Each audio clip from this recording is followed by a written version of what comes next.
50. História e prática da magia inglesa. De abril a fins de setembro de 1816. Os amigos de Strange ficaram contentes com a garantia de que ele não pretendia abandonar suas casas confortáveis, sua boa renda e seus criados para se tornar um cigano debaixo de vento e de chuva. Ainda assim, porém, pouquíssimos mostraram-se de todo satisfeitos com suas novas maquinações. Tinha um bom motivo para recear que ele perdera toda a prudência e se dispunha a se entregar a qualquer tipo de magia.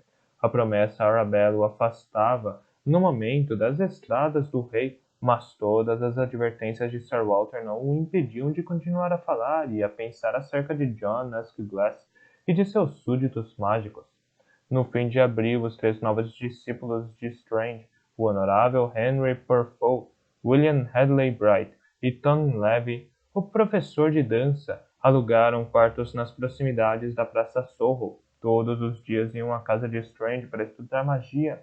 Nos intervalos da administração dos ensinamentos, Strange trabalhava em seu livro e realizava magia para o exército e para a Companhia da Índia Oriental. Recebera também pedidos de assistência da Corporação de Liverpool e da Sociedade de Empresas Mercantes de Bristol. O fato de Strange ainda receber encargos de órgãos oficiais ou com efeito de qualquer um enfureceu tanto Mr. Norrell que ele se queixou com Lord Liverpool. O primeiro-ministro, Lord Liverpool, não se mostrou compreensivo. Mr. Norrell.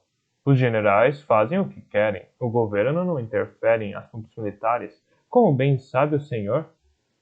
122ª nota. Os generais empregam Mr. Strange como mago há vários anos e não vem motivo para deixar de fazê-lo, apenas porque o senhor e ele se indispuseram. Quanto à Companhia da Índia Oriental, foi informado que os funcionários dela contataram o senhor primeiro e que o senhor recusou-se a ajudá-los. Mr. Norrell piscou rapidamente os olhos miúdos. Milord, meu trabalho para o governo, meu trabalho para o senhor toma muitíssimo de meu tempo. Não posso, em sã consciência, negligenciá-lo em favor de uma companhia privada. Acredite-me, Mr. Norrell, agradecemos por isso. Entretanto, nem é preciso lhe dizer quanto o sucesso da Companhia da Índia Oriental é vital para a prosperidade da nação, e é imensa a necessidade que ela tem de um mago. Suas frotas mercantes estão à mercê de tempestades e do mau tempo. A companhia precisa administrar vastos territórios e seus exércitos são hostilizados o tempo todo por príncipezinhos e bandidos indianos. Mr. Strange se incumbiu de controlar o clima em todo o Cabo da Boa Esperança e do Oceano Índico e ofereceu conselhos sobre o melhor uso da magia em territórios hostis. Os diretores da Companhia da Índia Oriental acreditam que a experiência dele na Península Ibérica resultará inestimável. É mais uma demonstração da aguda necessidade que a Grã-Bretanha tem de mais magos. Mr. Norrell, por mais diligente que o senhor seja, não pode estar em toda parte e se encarregar de tudo, e ninguém espera que o faça. Soube que Mr. Strange aceitou discípulos. Agradar-me-ia imensamente saber que o senhor pretende fazer o mesmo. A despeito da aprovação de Lord Liverpool, a instrução dos três novos magos Henry Purfoy, William Hedley Bright e Tom Levy não avançava com mais suavidade do que a de Strange 6 anos antes. A única diferença era que enquanto Strange tivera de lidar com o caráter evasivo de Norrell, os jovens viam-se continuamente frustrados pelo desânimo e pela inquietação de Strange. No início de junho, o primeiro volume de A História e Prática da Magia Inglesa foi concluído. Strange o entregou a Mr. Murray e ninguém se surpreendeu quando no dia seguinte comunicou a Henry Purfoy, William Hedley Bright e Tom Levy que teriam de adiar os estudos de magia por algum tempo, porque ele resolvera viajar pelo estrangeiro. Acho um plano excelente, disse Sir Walter logo que Strange lhe contou uma mudança de cenário. Uma mudança de sociedade? É exatamente o que eu recomendaria. Vá, vá. Não acha muito cedo? Perguntou Strange, preocupado. Deixarei Londres nas mãos de Norrell, por assim dizer. Pensa que nossa memória é tão curta? Bem, nos esforçaremos ao máximo para não esquecê-lo por alguns meses. Ademais, seu livro logo será publicado e servirá a todos nós como um lembrete permanente de que não podemos avançar sem o Senhor. É verdade, ao livro. Norrell levará meses para refutar 46 capítulos e eu estarei de volta bem antes de ele terminar. Por onde irá? Creio que para a Itália. Os países do sul da Europa sempre exercem uma forte atração sobre mim.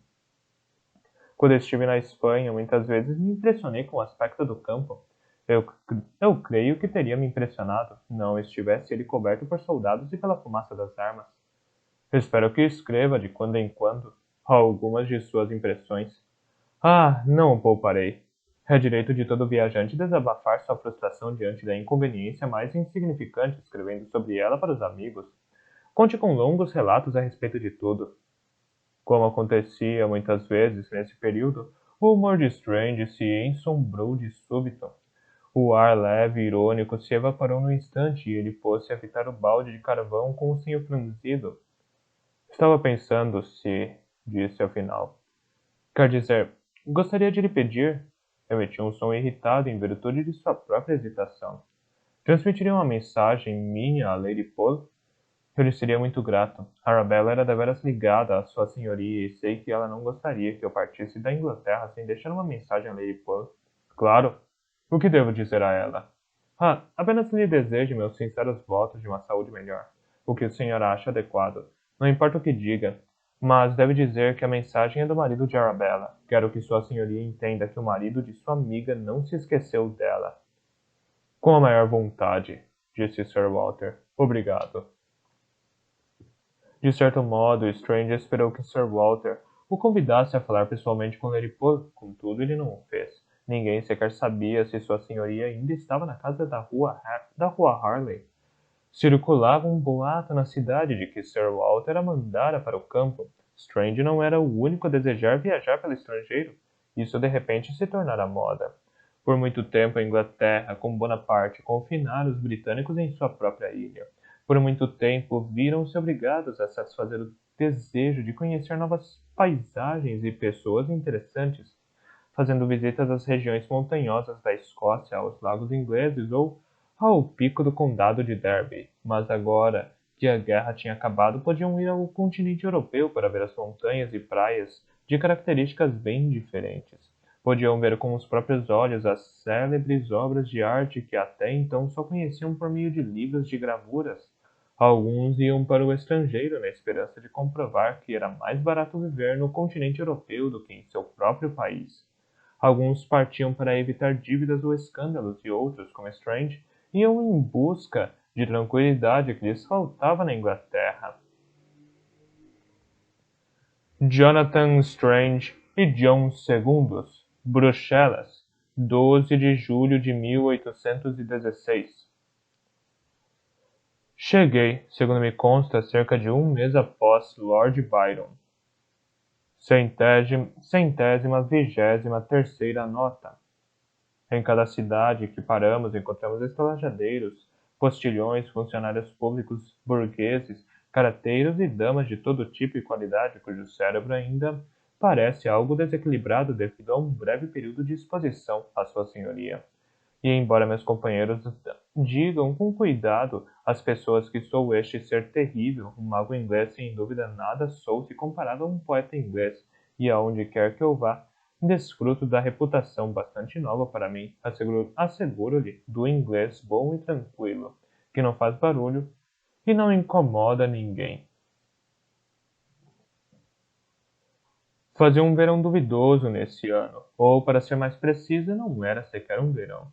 O inverno estendeu-se agosto adentro. Quase não se via o sol, nuvens densas e cinzentas cobriam o céu, ventos cortantes sopravam sobre as cidades, devastavam safras, tempestades de chuva e granizo, avivadas por trovões e raios ocasionais, abatiam-se sobre todas as partes da Europa. Sob vários aspectos era pior do que o inverno. As longas horas de luz do dia negavam às pessoas o consolo da escuridão que por algum tempo teria ocultado todos esses infortúnios. Londres estava semideserta, o parlamento tinha se dissolvido e todos os parlamentares haviam ido para suas casas de campo a fim de melhor contemplar as chuvas. Em Londres, o editor John Murray estava em sua casa na rua Albemarle, Em outras épocas, as salas de Mr. Murray eram as mais animadas de Londres, repletas de poetas, ensaístas, críticos literários e de todos os grandes homens de letras do reino. Mas os grandes nomes literários do reino tinham ido para o campo. A chuva rufava na janela e o vento gemia na chaminé.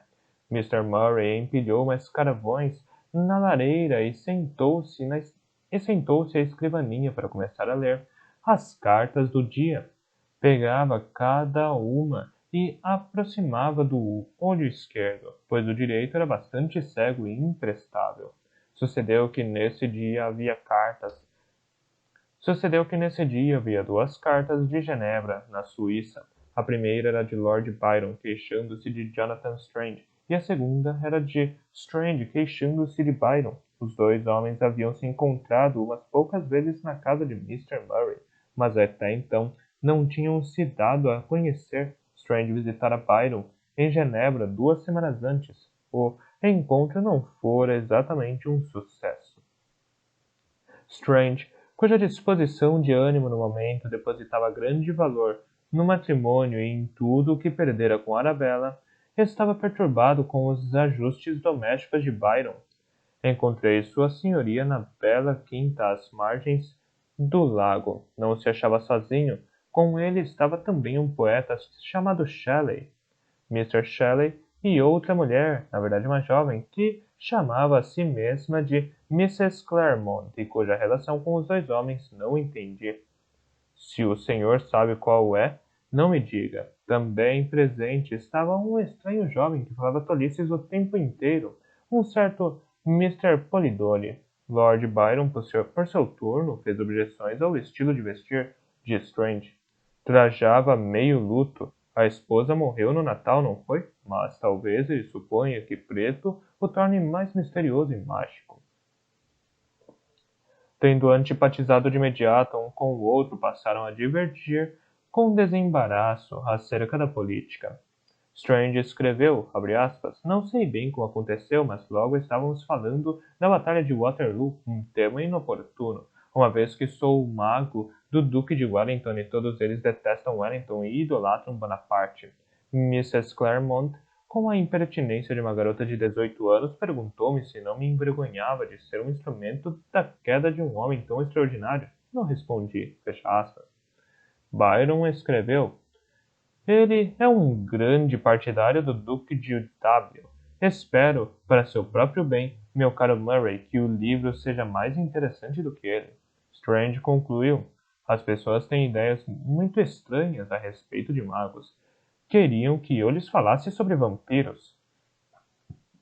Mr. Murray lamentou que seus dois autores não se entendessem, mas ponderou que isso era provavelmente inevitável, pois ambos eram famosos por brigarem, Strange com Norrell e Byron com quase todo mundo. 124ª nota. Quando terminou de ler as cartas, Mr. Murray pensou em descer até a livraria, imprimir um grande número de exemplares do livro de Strange e ansiava por saber como iam as vendas.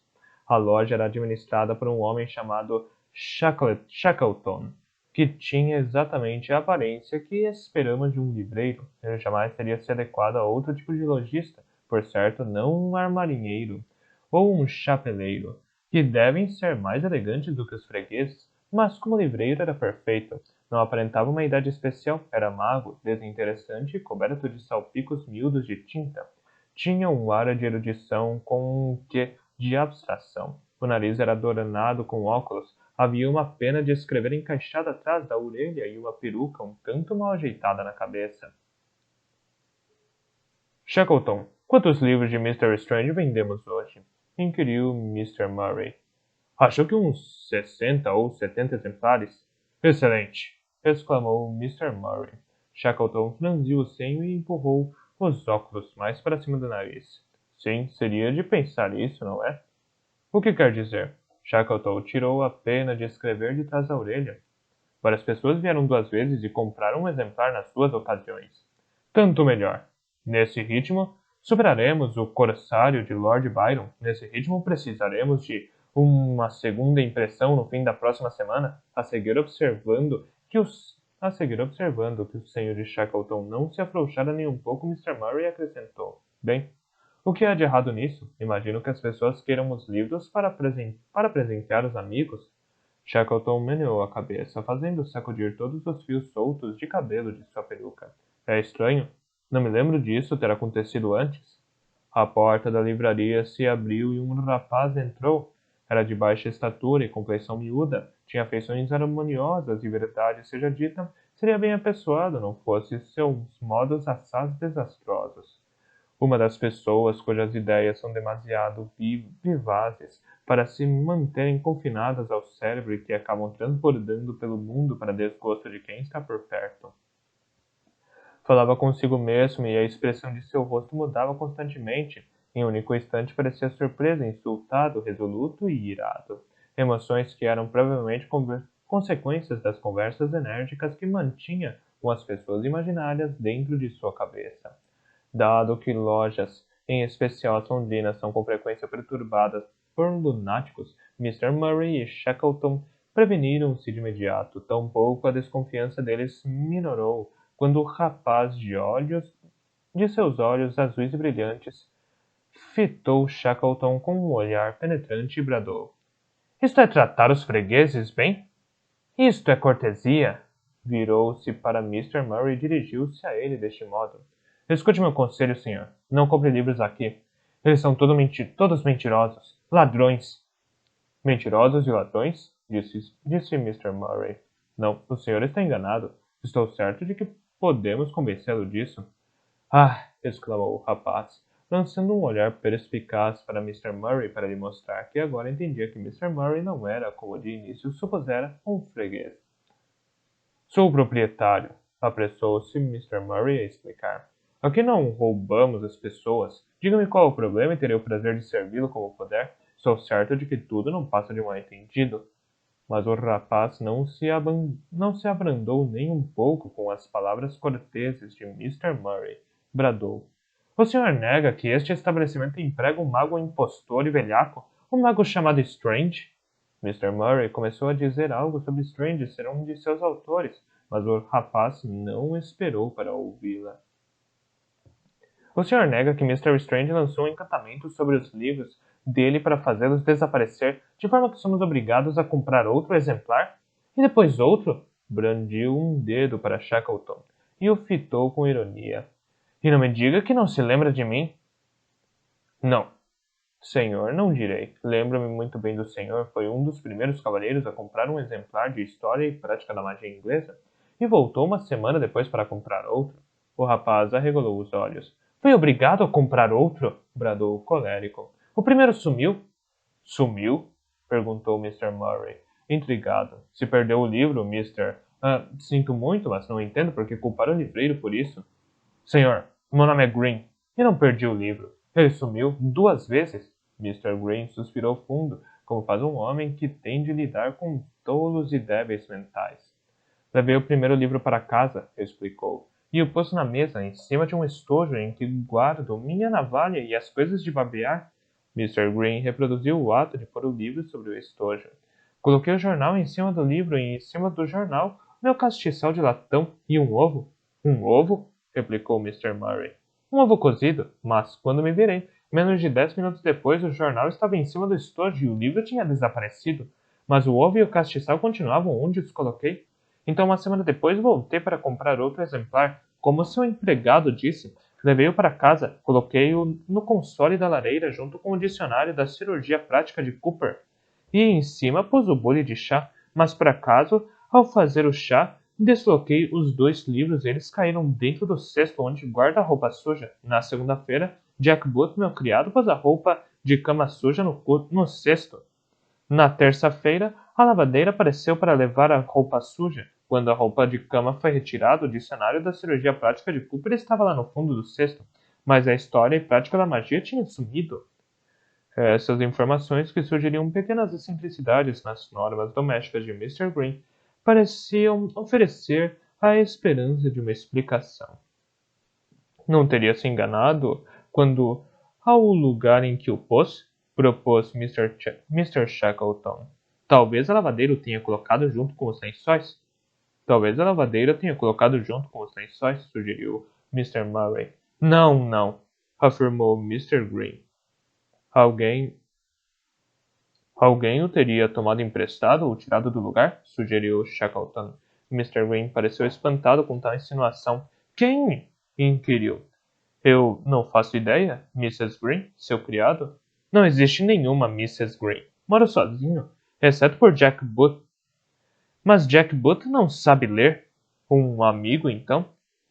Mr. Green pareceu prestes a negar que tivesse amigos. Mr. Murray disse com um suspiro. Shackleton, dê a Mr. Green outro exemplar e lhe devolva o dinheiro do segundo livro. A Mr. Green disse. Alegre-me que goste do livro a ponto de desejar comprar outro exemplar. Gostar? Bradou Mr. Green, ainda mais pasmo. Não tenho a menor ideia se gosta ou não, nunca tive a oportunidade de abri-lo. Depois que ele se foi, Mr. Murray permaneceu na livraria por algum tempo a fazer gracejos sobre cestos de roupas de cama sujas e ovos cozidos, mas Mr. Shackleton, que em geral apreciava um gracejo como todo mundo, recusou-se a ser entretido. Tinha uma expressão pensativa e preocupada. Várias vezes repetiu que algo estranho estava acontecendo. Meia hora depois, Mr. Murray estava na sala do andar de cima, a fitar a estante de livros. Ergueu os olhos e deparou com Shackleton. Ele voltou, disse Shackleton. Que? Green. Perdeu o livro outra vez. Guardara-o no bolso direito, mas quando chegou à rua Great Pulteney, tinha sumido. Claro que ele disse que Londres está cheio de ladrões, mas o senhor deve reconhecer. Sim, sim. Deixe isso para lá agora, interrompeu Mr. Murray. Meu exemplar também sumiu. Veja, eu o coloquei ali, entre o Flim Flams de Disraeli e Emma de Miss Austen. Pode ver o espaço onde estava. O que está acontecendo, Shackleton? Magia, respondeu Shackleton com firmeza. Andei pensando a respeito e creio que Green tem razão. Algum tipo de encantamento sobre os livros, sobre nós? Encantamento? Mr. Murray arregalou os olhos. Sim, creio que sim. Nunca fui alvo de magia antes. Não penso que terei pressa em sê-lo. Outra vez, é por demais sinistro e desagradável. O que pode um homem fazer quando nada se comporta como deve? Bem, retrucou Shackleton, se eu fosse o senhor, começaria por consultar os outros livreiros para descobrir se os livros deles também estão desaparecendo. Assim, ao menos, saberemos se o problema é geral ou restrito a nós.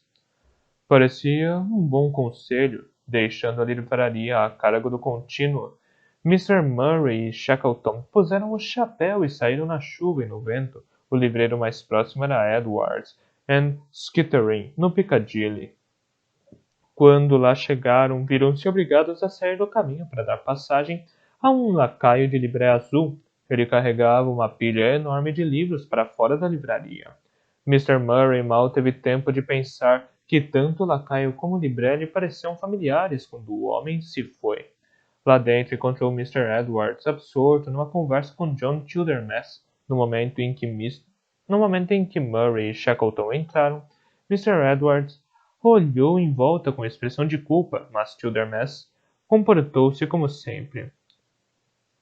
Ah, Mr. Murray, disse. Que prazer vê-lo. Isso me poupa andar debaixo da chuva. O que está acontecendo? Inquiriu Mr. Murray. O que está fazendo? Fazendo? Mr. Norrell está comprando alguns livros, nada mais. Ah, seu patrão pretende impedir a circulação do livro de Mr. Strange adquirindo todos os exemplares. Ele ficará decepcionado, Mr. Norrell é rico, mas um dia a riqueza dele chegará ao fim e posso imprimir livros com a mesma rapidez que ele os compra. Não, replicou Childermas. Não pode. Mr. Murray dirigiu-se a Mr. Edwards. Robert, por que se deixa tiranizar dessa maneira? O pobre Mr. Edwards fez uma expressão de extrema infelicidade.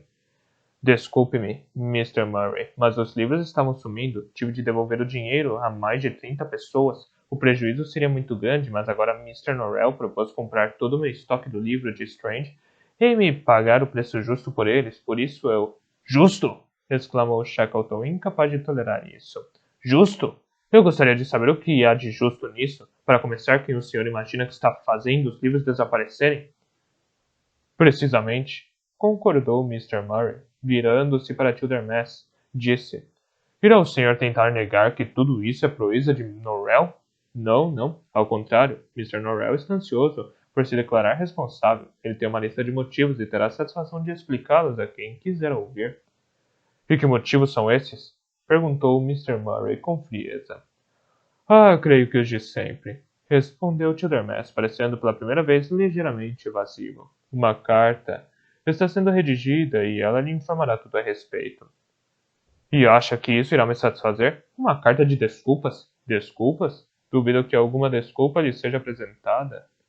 Pretendo consultar meu advogado mais tarde, disse Mr. Murray. Claro que sim, não esperaríamos menos do que isso.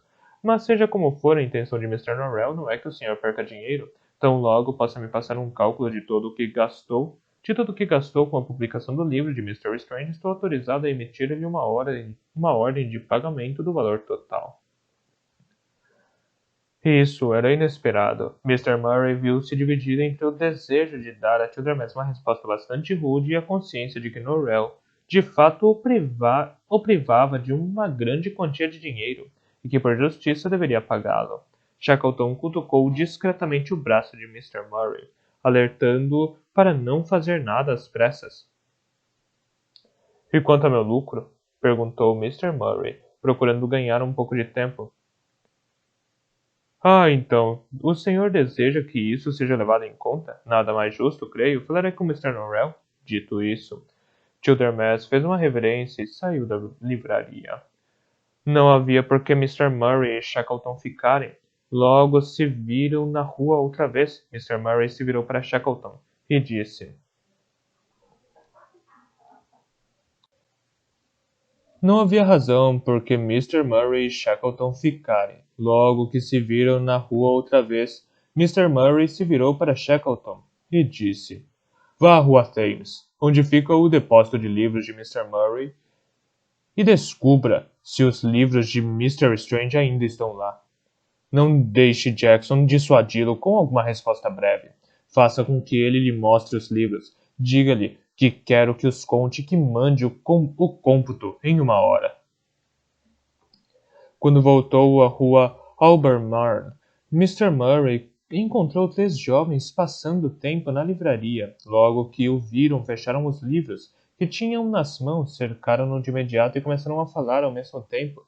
Mr. Murray supôs, claro, que ali estavam com o péssimo propósito de Mr. Green, dado que 2 deles eram de estatura elevada e todos falavam alto e com indignação. Ficou nervosíssimo e fez sinal para que o contínuo fosse buscar ajuda. Este permaneceu exatamente onde estava, a observar os acontecimentos com uma invulgar expressão de interesse no rosto. Algumas expressões bastante violentas proferidas pelos jovens, como tremendo patife e salafrário abominável, pouco fizeram para tranquilizar Mr. Murray, mas passados alguns momentos ele começou a entender que não era ele que insultavam, e sim a Norrell. Cavalheiros, quero me desculpar, disse, mas caso não seja incômodo demais, poderiam ter a gentileza de me informar quem são os senhores? Os jovens ficaram surpresos, supunham ser bem mais conhecidos, apresentaram-se. Eram os 3 discípulos de Strange, à espera dele, Henry Purfoy, William Hadley Bright e Tom Levy. William Hadley Bright e Henry Purfoy eram altos e bem apessoados, enquanto Tom Levy era baixo, de complexão miúda, com cabelo e olhos pretos, como já se mencionou.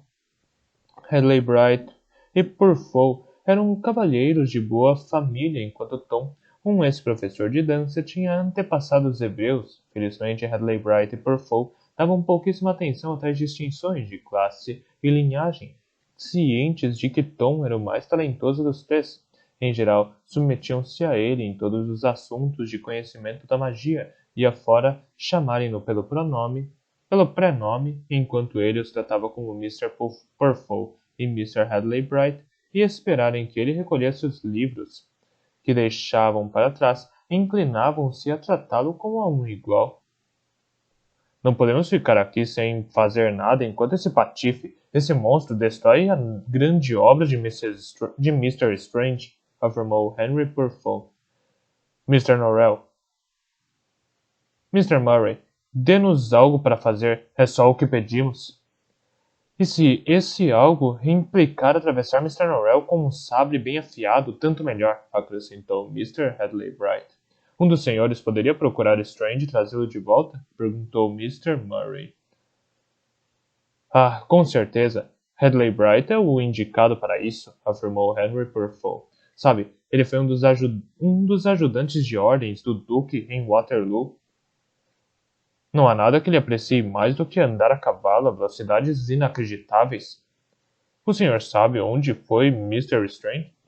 Perguntou Tom leve. 2 semanas atrás ele estava em Genebra, respondeu Mr. Murray. Recebi uma carta dele esta manhã. Talvez ainda esteja lá, ou talvez tenha ido para a Itália.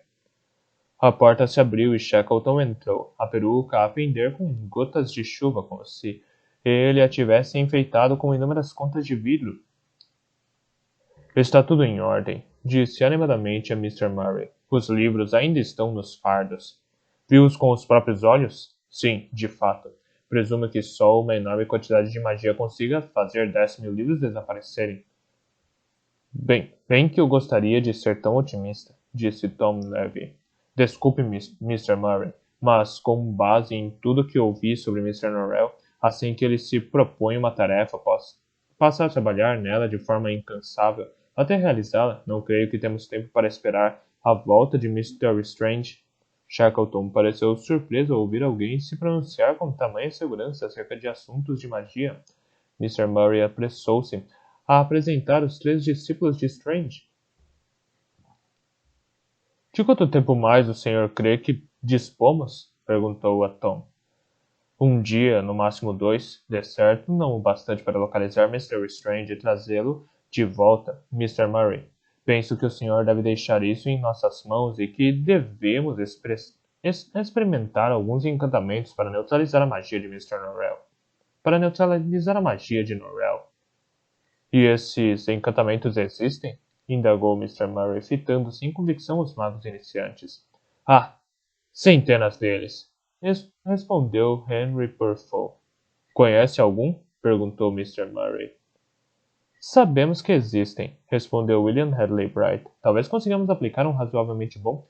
Que excelente seria se Mr. Strange retornasse do continente europeu e encontrasse seus livros salvos por nós. Acredito que isso serviria para abrir-lhe os olhos. E que o tal não sei o que invisível e o regira numa traquitana do Pale?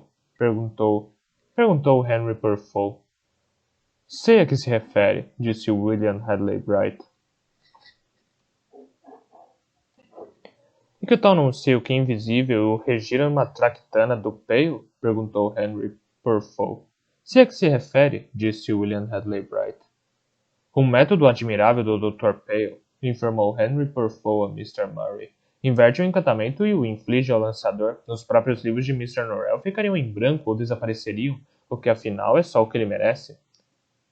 Mas estou certo de que Mr. Strange ficaria satisfeito. Não estou certo de que Mr. Strange ficaria satisfeito de, ao voltar, descobrir que destruímos a biblioteca de magia mais importante da Inglaterra, observou Tom. Ademais, a fim de realizar a reflexão e proteção invisível de Pale, precisaríamos construir um quilifone.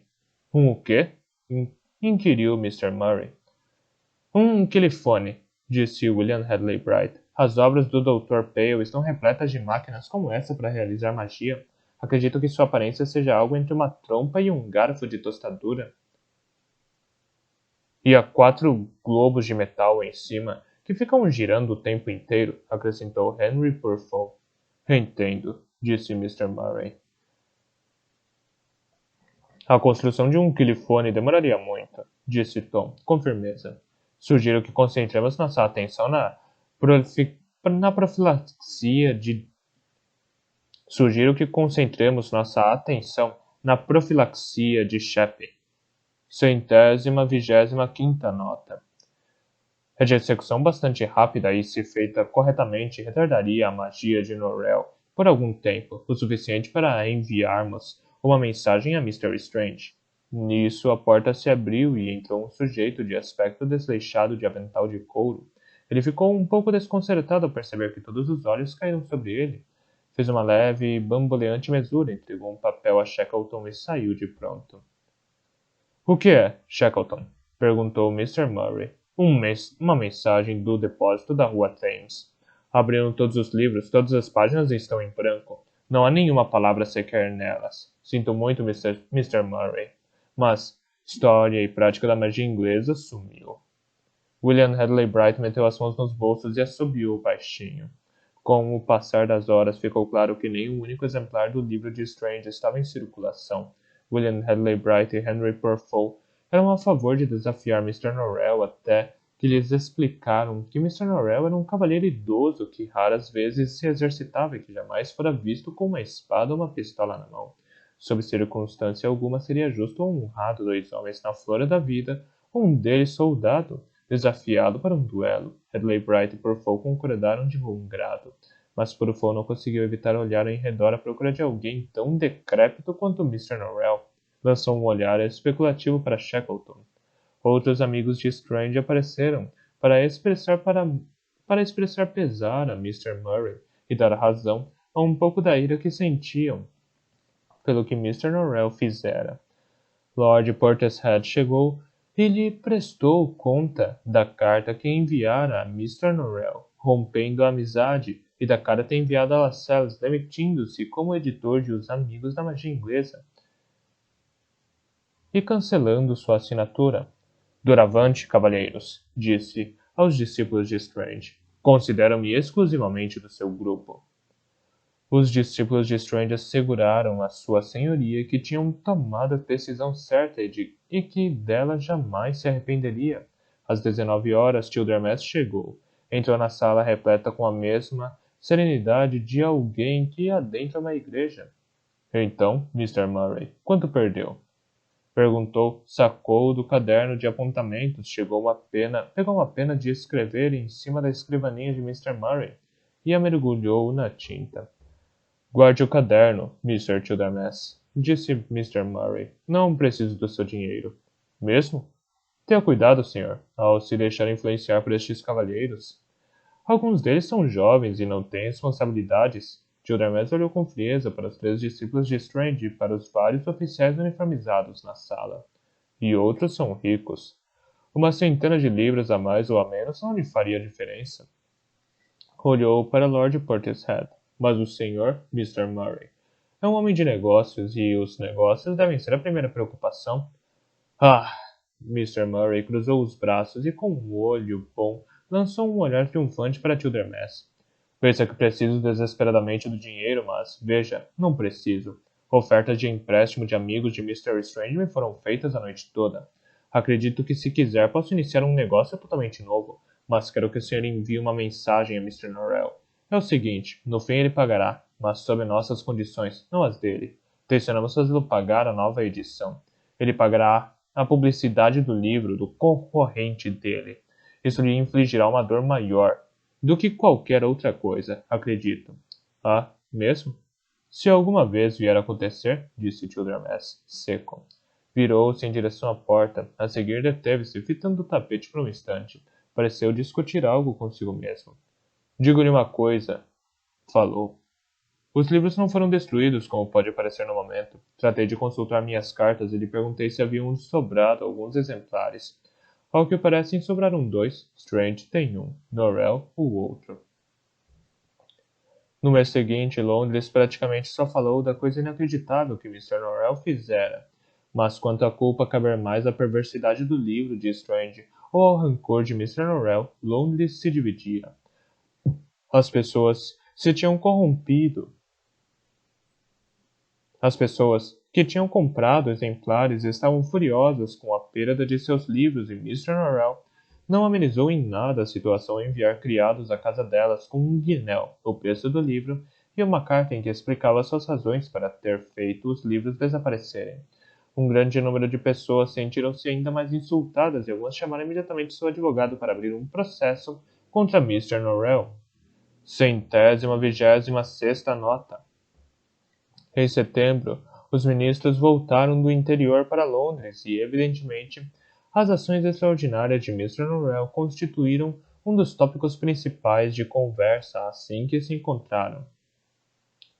Quando empregamos Mr. Norrell para realizar magia em nosso nome, disse um deles, não tínhamos ideia de lhe permitir introduzir encantamentos na casa das pessoas e lhes alterar os bens. Sob alguns aspectos, é lamentável que não tenhamos aquele tribunal de magia que ele está sempre a propor. Como é que se chama? O Cinque Dragones, respondeu Sir Walter. Imagino que ele seja culpado de algum crime de magia ou coisa assim, não? Ah, de certo, mas não faço a menor ideia do que. John Childermas provavelmente sabe, mas duvido que nos conte. Não tem importância. Há vários processos contra ele nos tribunais comuns por roubo. Roubo? Disse outro ministro surpreso. Julgo vergonhoso que um homem que tenha prestado um tal serviço ao país seja processado por um crime tão baixo. Por quê? Indagou o primeiro. Ele próprio incorreu nisso?